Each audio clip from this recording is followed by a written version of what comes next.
This video is going to be my official review of the Detroit Lions 2025 NFL Draft, one that was super interesting for me to watch, especially in comparison to the way the Ravens operate. I'll have some comments and some thoughts on the different patterns or the different strategies, I should say, that the Brad Holmes front office uses versus what the Baltimore Ravens have done for the better part of 20-25 years in terms of trading back versus trading up. I'll talk about individual picks in this video as well. It'll probably be quite lengthy. I would have liked to have gotten this out for Sunday morning, but just no real time to try to produce something like that into Sunday morning, and B, quite honestly, after 3 days of the draft, pretty much exhausted. I don't know about you and what your process is or how much of the draft you try to watch and pay attention to. For those of us that create content, it's a whirlwind and it's very anticlimactic. It's very different from the way the season ends for your team, where you're quite obviously disappointed. Everyone's excited right now to see the players that you got for your team, and in my opinion, Detroit Lions fans should be some of the most excited. It's maybe there's no flashy picks here. Jamison Williams, Aiden Hutchinson, Amon-Ra St. Brown, of course, was a fourth round pick, years back. But even more recently, Sam Laporta, Brian Branch, even a Terrion Arnold last year. This is a trench draft. This is one that I think was maybe more need based, and I understand that the Lions, just like the Ravens front office, talk about we're going to take the best player available. I'm not sure that I necessarily agree with that. I really like what they've done here, and I'll start off with some basic thoughts on the first three guys, and then get into some of the flow of what happened, when it happened, and what I think my projection on what Brad Holmes and the front office may have been thinking or at least considering when they made certain decisions. So first of all, Tyleik Williams, the D tackle from Ohio State, disruptive, very athletic and quick. I understand that he's promoted at this point in time, or talked about as primarily just a run stopper, not someone who can impact the pass game. I don't dispute that, to be honest with you, but I think there's potential there. If you watch his play, particularly from the left side, he appears to play better from his left side. So I'm not sure what that means. Some guys, as defensive ends, defensive tackles, play better lined up on the left or the right. I think he's a hybrid between Reeder and McNeil. If you want to think of it as like a number line, which probably a poor comparison here, McNeil's capable of getting to the passer, right? He's a guy 5 to 8 sacks in a season is possible for him. That's his ceiling, I guess you might say, if he's healthy and plays 17 games. That is. Versus on the other end of the spectrum, DJ Reader, right? He's a dominant run defender, great laterally, does a fantastic job against double teams or combo blocks, but doesn't really impact the game from a pass rush standpoint that often.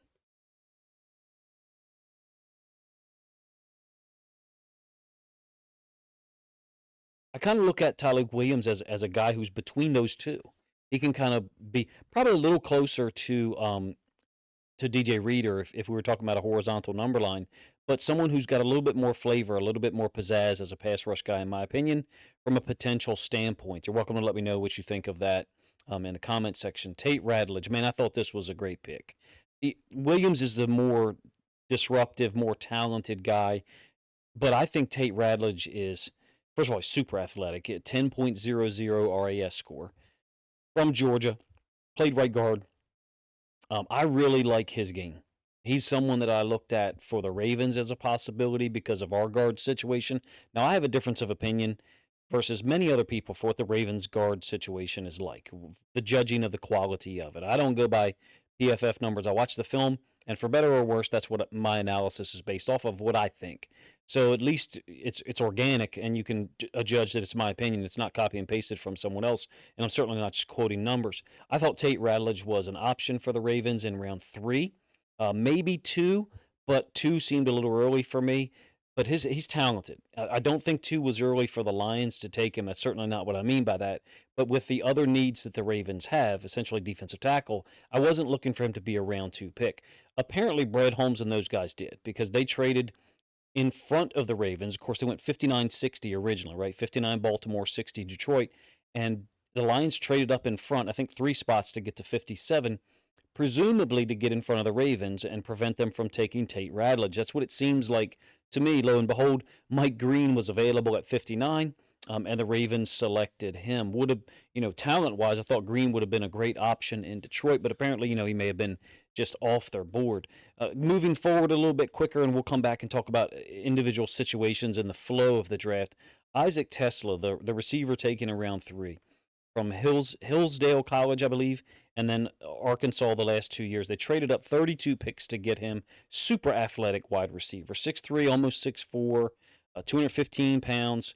I love his story, the progression of his career to get to Arkansas. 62 catches, 5 touchdowns the last 2 years in the SEC. I think it's well, first he'll get an opportunity here with a 4-year contract, rookie deal. He'll get an opportunity to improve, to progress, and move up the ladder. There's certainly a lot of guys ahead of him. Why did Brad Holmes and those guys like him? First of all, great athlete, fast twitch, very agile. From the limited films that I was able to watch Sunday morning, also has great escapability in terms of getting away from people, but he blocks his ass off. I think that's where it started. The initial explanation that I heard was he blocked so well that the Lions front office decided to go back and watch film that they had kind of like not even really paid attention to. And you're welcome to explain it to me a little bit more in depth or in detail in the comment section. But that's essentially what I heard. So good for them that they traded up in round 2 to get Radledge and round 3 to get Tesla, regardless of what I think individually of the trades. The one to Radledge was more, quote, appropriate, less risky. The one to Tesla giving up 2 additional third-round picks, there's more to say about that, and I have my own opinion on it. But have to give credit to them for it's another indication for what Brad Holmes and the Lions front office will do to get the players they want. I like it globally as a strategy. I like it, even though I have some qualms or some complaints about the third round. Um, the manner in which they got it accomplished in the third round, it's just so different from what the Ravens do. Ravens are basically sit and pick normally, passively accept the board as it comes to them, and players often, quote, fall to the Ravens. Fine. I Both strategies work. They're both effective, and I'm not choosing sides.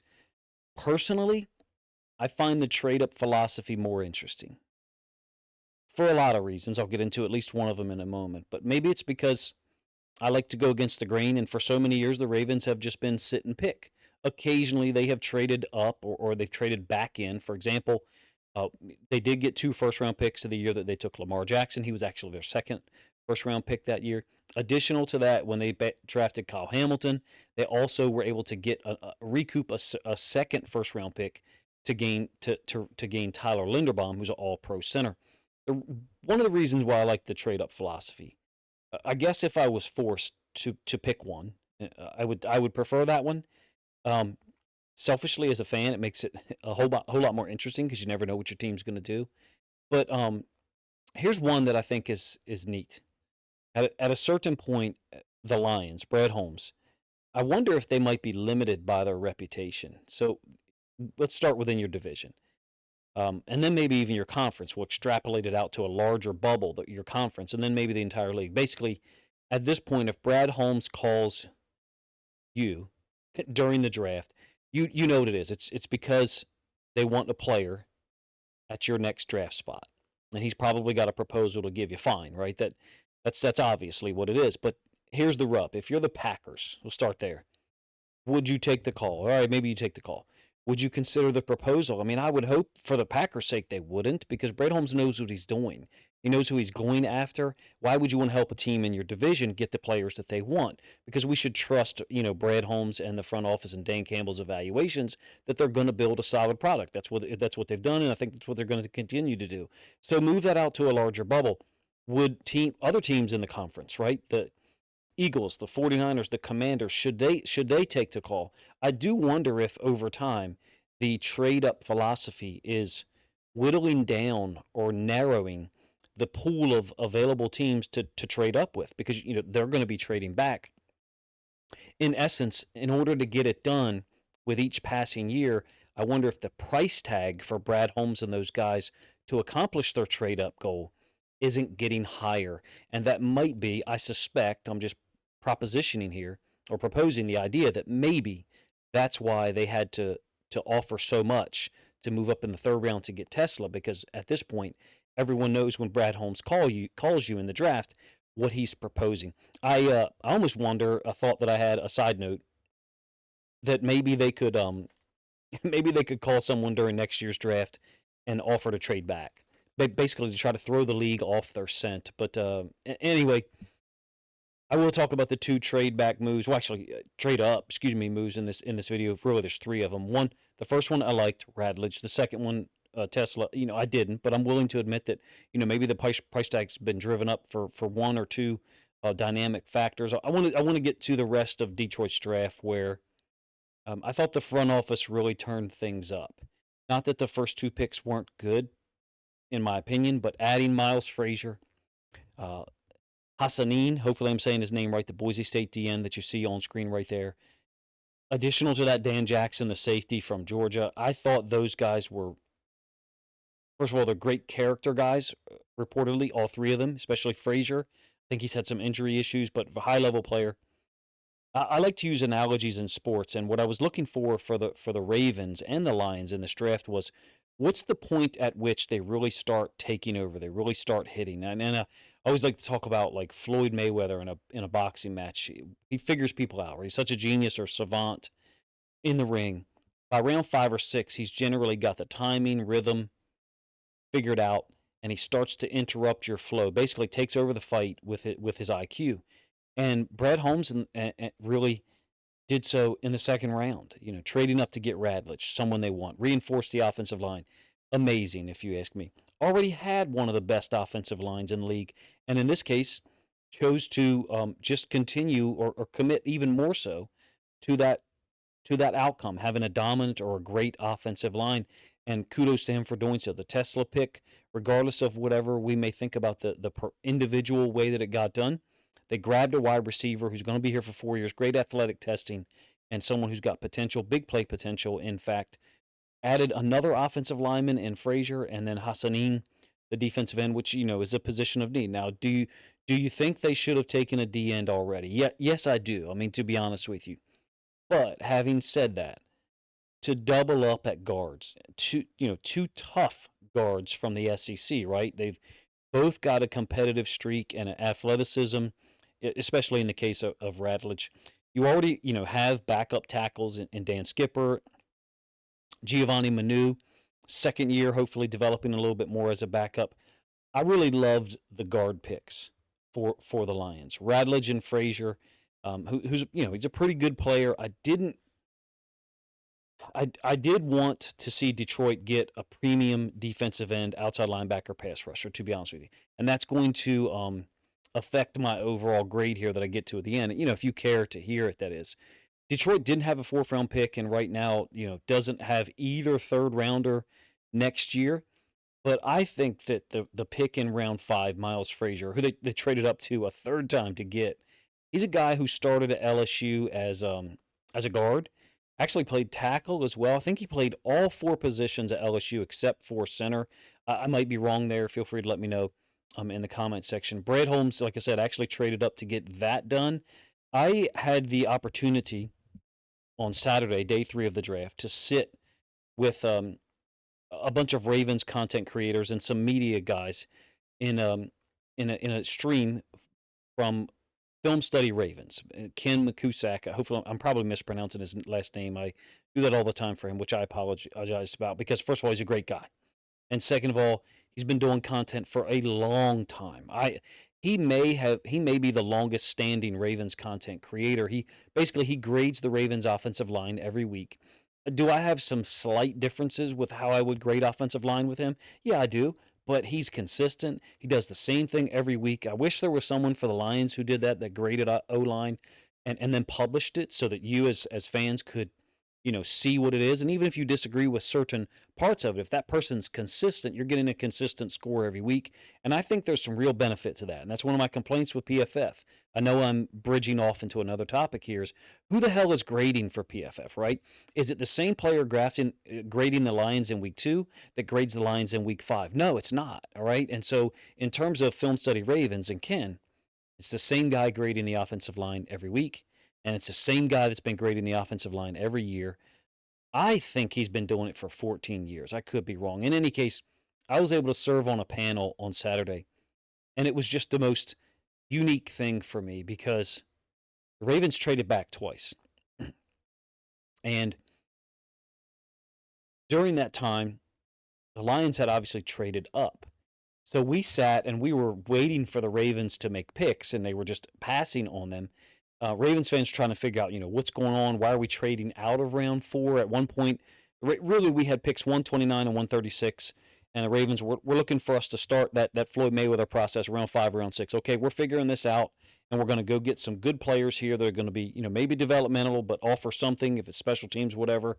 And Detroit during that stream traded up a third time and took another SEC guard. I actually had my mic muted at that point, and those guys were talking about other things. And in the back of my mind, I was sitting there thinking to myself, like, it's just such a unique experience for me to try to look at the draft from two different angles: the Ravens and the Lions. Like I said, the Ravens had 129 and 136 in round four.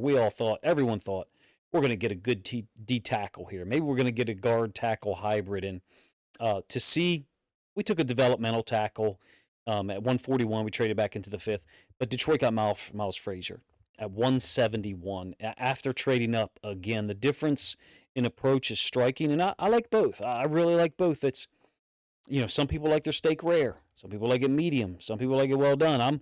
I'm one of those, like, sometimes I'll eat it rare depending on how you know who you are and how you like to cook it. If you think you do a good job cooking it medium, I'll eat it medium, and we'll see. Um, in this comparison, in the comparison of those two front offices, I kind of feel like I have to get into it because I appreciate both approaches. The thing that I will really point out for the Lions draft is the O-line reinforcement. That's the larger point here for me. Detroit already boasted one of the best offensive lines in the NFL, and you go out and get Tate Radledge, could be a day one starter. At minimum, he's competing for a starting job at guard. Miles Frazier, a guy with some experience playing tackle. I don't necessarily want him playing tackle for real for the Lions, but if you needed him to, he could be that fourth guy. Meaning, if for some terrible circumstance two tackles go down, your third guy is in at left tackle, he could go in and serve as your right tackle and at least be passable. Radledge and Frazier, I think, is just a brilliant move, right, for a team that we all thought were going to go D end or outside linebacker. It seems clear to me is that Zadarius Smith is, probably signed up, for a under the table deal. I still selfishly would have liked a defensive end. That was my personal approach coming in, and I was disappointed Thursday that they didn't take one, even though I like Tyleik Williams. But I will say, now that we got to the end of the draft, I do like the haul of players that's there. I'm willing to move off of my personal wants for the Lions, which was, a Mike Green or a Nick Scourton or something like that to supplement Hutchinson on the other side. Because let's be honest, Hutchinson's coming back from a serious injury. I think really, you wanted two players added here, and you did get one in Hassanin. Forgive me if I'm mispronouncing his name. I really respect the player and actually just got film of him tonight to be able to evaluate. I do think that pick is really exciting. I wonder how much the Lions trust their board. And what I mean is, if we accept that their philosophy of trading up, if their explanations, which I believe it lines up with globally them saying, okay, well, we have Hassanin as a fifth round guy or fourth round guy, but we think he could still be there later on. Or is it possible that they have that much trust in the board? I don't know. I really like the player. The film that I have seen, they have short arms, smaller. Man, watch the film. I mean, the Shrine Bowl measured him at 6'3", 271, and somewhere else measured him at 6'2", 5, so halfway between 6'2" and 6'3", and then 267. So we're talking about marginal difference. The weight difference could be just eating or how much he did or did not eat leading up to those situations, I guess. My point is, he's not a small defensive end. He's a good football player, extremely productive at Boise State. Look, he had 12 and a half sacks in 2023, and that was to go with 17 TFLs. He's active. He's very hostile. I like how he plays against zone read. I kind of look or wonder how the Lions are going to play zone read stuff this year. Maybe a little bit different since Aaron Glenn is gone. Supposedly, Hassanin has a smaller frame. I don't see it. Looks like a big, bulky guy to me. Strong, kind of big-chested. Maybe his arms aren't incredibly long, but he's a badass. He's got a good bull rush and a pass rush situation. Probably got to work on some other moves. In my opinion, it'll benefit him to play off on the right side with Hutchinson playing off on the left. It would be beautiful, if you ask me, if Zadarius Smith was able to come back and just supplement all of that. Hassani, he's an effort guy, right? 100 miles an hour. Basically, when he was picked for Detroit, my first thought was, okay, this is a pick in lieu of Josiah Stewart being gone. Remember, Stewart, the smaller, quicker outside linebacker from Michigan, he was picked by the Rams at 90 in round 3. So Detroit had, of course, traded up to take Tesla, and Stewart wouldn't have been there, anyway at 102, which was their original location. So in any case, this selection of Hassanin, I think, just really replaces that possibility of Stewart as your round 3 guy. And oh, by the way, I should note that Stewart is a 4.7 guy in the 40, but and his testing scores weren't great from a 10-yard standpoint. Hassanin is a 4.77, so he's not that much slower than Stewart. And in fact, I don't think his 10-yard split was that much slower either. But feel free to check on that and let me know in the comment section. I think they're comparable players basically from the Lions' standpoint, and Brad Holmes was able to address the positional needs there that the Lions had entering the draft, right? And then you also have the additional factor that has to be brought in when you evaluate this draft, in that now you have a pair of 2026 third rounders that Detroit gave up, right, in order to get Tesla. And so we'll talk about that for a minute. 6'3", 6'4", 215-pound guy from Arkansas. I think he had a 9.97 RAS score, or maybe 9.93. It was lowered to 9.91, somewhere in that range. 4.47 40. I think a really great split, 1.51 from a 10-yard split standpoint. So impressive athlete, right? He did have an impact at Arkansas. 62 catches, 5 TDs in 2 years. So there's ability and potential there. If you go watch the film or the highlights, you'll see him making big plays down the field. The Lions went after it in round 1, right? Regardless of what we each think of offloading those two third rounders for next year. One part, they did move up 32 spots, right? So okay, you stay in the same round officially, yes, but moving up 32 places, you're essentially moving up from one round to the other, even though in this case they stayed inside of round 3, comp picks and stuff like that. Detroit loses, unfortunately, the pick that I think it was the pick for next year, based upon Aaron Glenn being the new head coach of the New York Jets. So feel free to correct me in the comment section if I'm wrong there. Again, I noticed the different approaches by the teams, but to be able to go back and grab Frazier, get Tesla, and then Hassanin late, I think that's 3 talented guys that all maybe serve their role, and it kind of made Saturday a little bit more enjoyable for me, for real, because Baltimore would never trade up and forfeit 2 third-round picks. They just wouldn't, especially for, and I don't mean this in a derogatory way, but a wide receiver that does have little production. They would not do that. The different approaches make it fun for me. I'm appreciative of the fact that there are such widely disparate angles that these two teams go at the draft with. Brad Holmes traded up 3 times this past weekend. Man, I don't even remember the last time I remember Baltimore trading up at all. I like both approaches, to be honest with you. Like I said earlier, if I had to choose one, if it was a 0 or 1, if it was a truth, 0 or 1 choice, I believe I would pick the trade up philosophy. I want someone that's running and gunning like an FPS game, that somebody who's hunting, compared to a camper that just kind of sits there and waits. Each can be effective, don't get me wrong. The Ravens got a long-term strategy there. So what I do have a personal issue with, though, is that for the Tesla trade, is that since he hasn't had tremendous production, is it limited reps? Meaning, was he a guy that was only getting 25 snaps a game? I find that hard to believe, because apparently he blocks really well in the run game. And that, to me, does kind of justify what the Lions are looking for. No, he doesn't have the greatest stats in the world compared to a lot of other guys. Great size, speed, and strength and athleticism.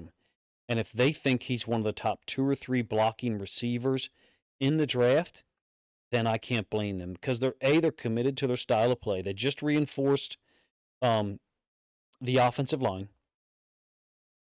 And getting a guy like Tesla, who they believe can block, giving him opportunities to do so, I think is a pretty interesting decision that they made, and we'll see how it turns out. On the trade up topic, the one thing that becomes really interesting for me in round two, and I don't mind that one so much, obviously, because they're only moving up three spots, and so they didn't have to give up as much to make it happen. Is this?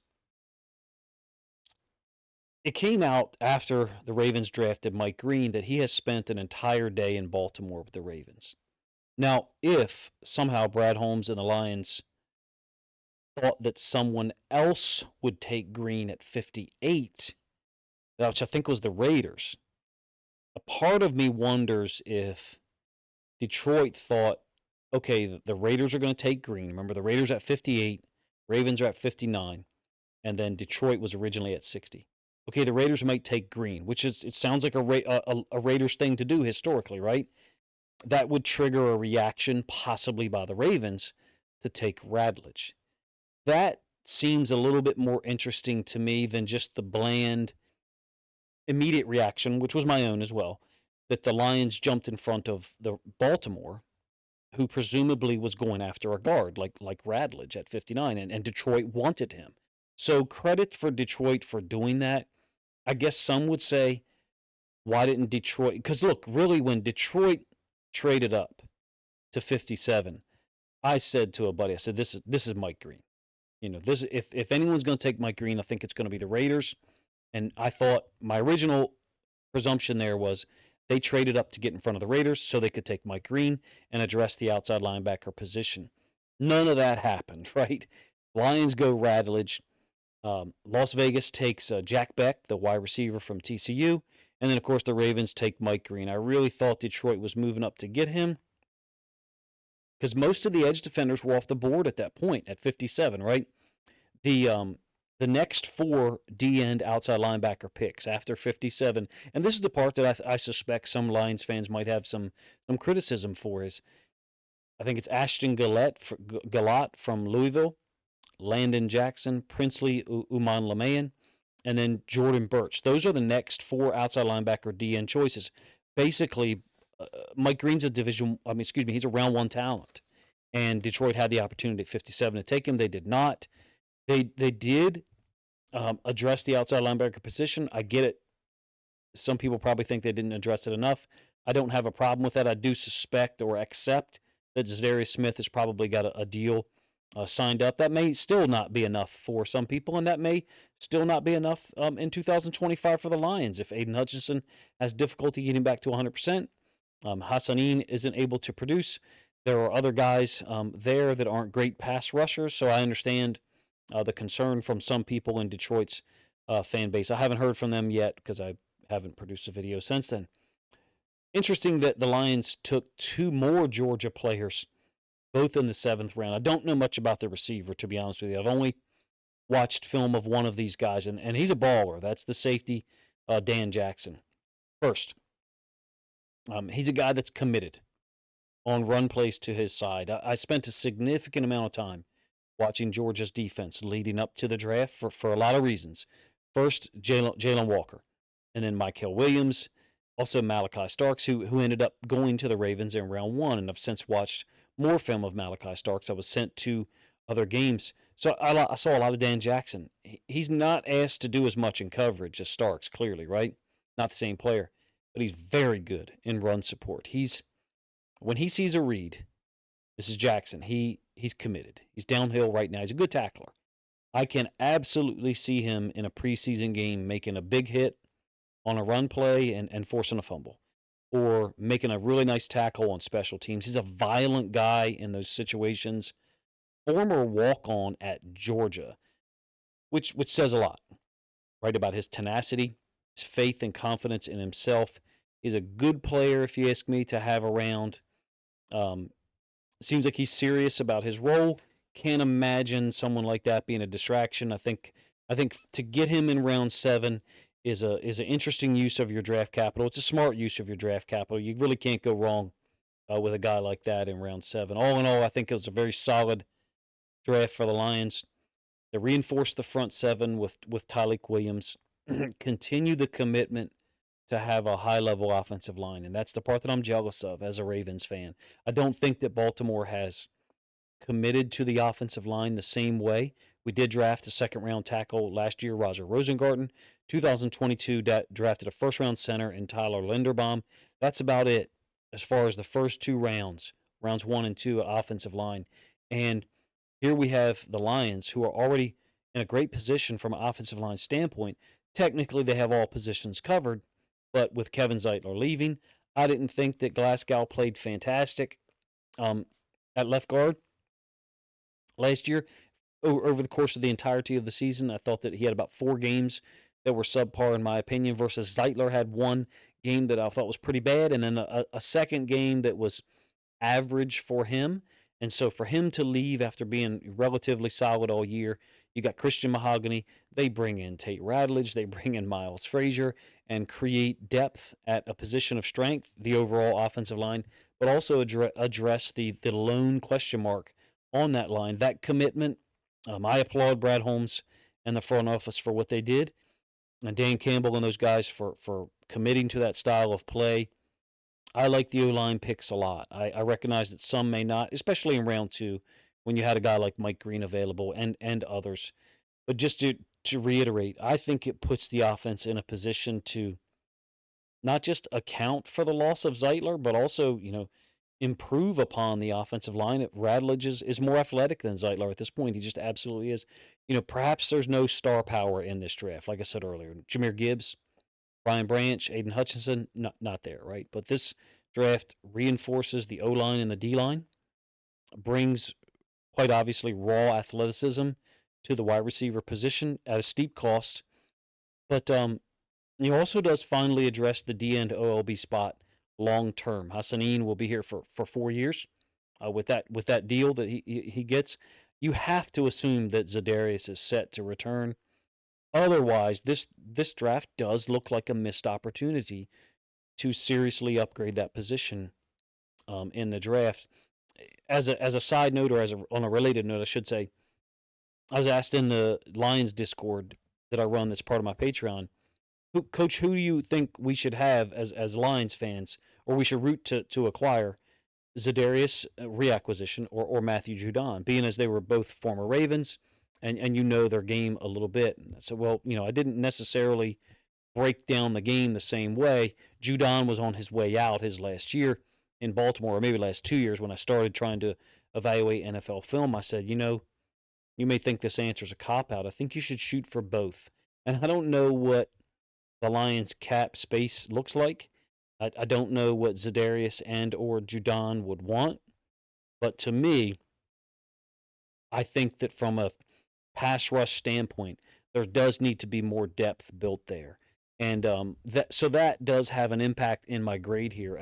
As much as I have been very positive with my grading thus far, for that position to not be addressed with a higher level pass rusher drops this down to a B plus grade for me for the draft. And I recognize that that's going to be very different from what most people would adjudge it. I have no problem if it ends up being an A minus by week 4 or by week 8, or for some circumstance, if Radledge ends up being a day one starter and looks fantastic, number one, and Tyleik Williams ends up being an ass kicker next to DJ Reader and eventually Lee McNeil. Of course, that would change the tone and tenor of this draft, in my opinion.